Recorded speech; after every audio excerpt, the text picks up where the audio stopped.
They took your name, your land, your language, but not your legacy.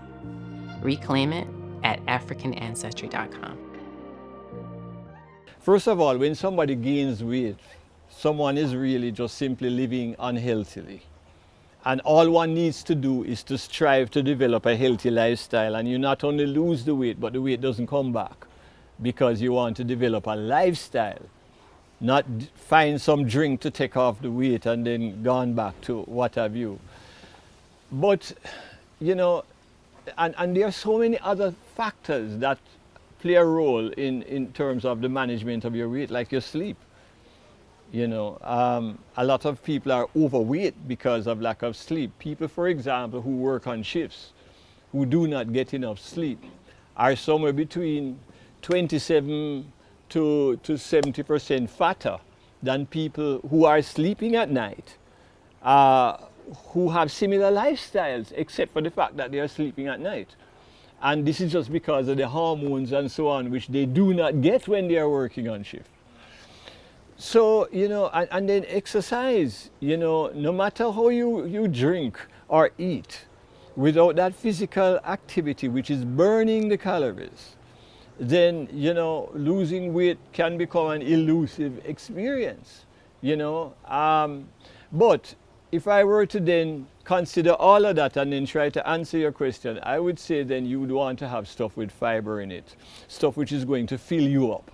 You know, so the Irish moss, for example, is good because it's not going to give you weight, you know, but it's going to fill you up with the fiber.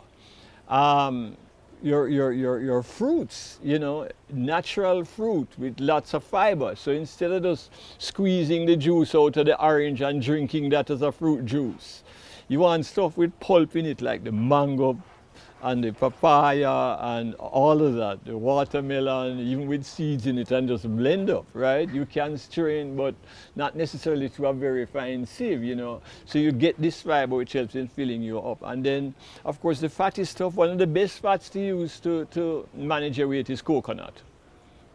Because coconut is built differently from other fats. It contains more than other fats, medium chain fatty acids. And these medium chain fatty acids have particular characteristics about them. And one of them is that it increases your metabolic rate slightly. Now, your metabolic rate is your body's ability to burn calories. You know, some people, they come into life, no matter how much they eat, they remain slim because they have a high metabolic rate, which burns off whatever is coming in. And then you have other people who, they might say to you, they just smell the food and it seems as if the bones are piling on. You know, they have a low metabolic rate.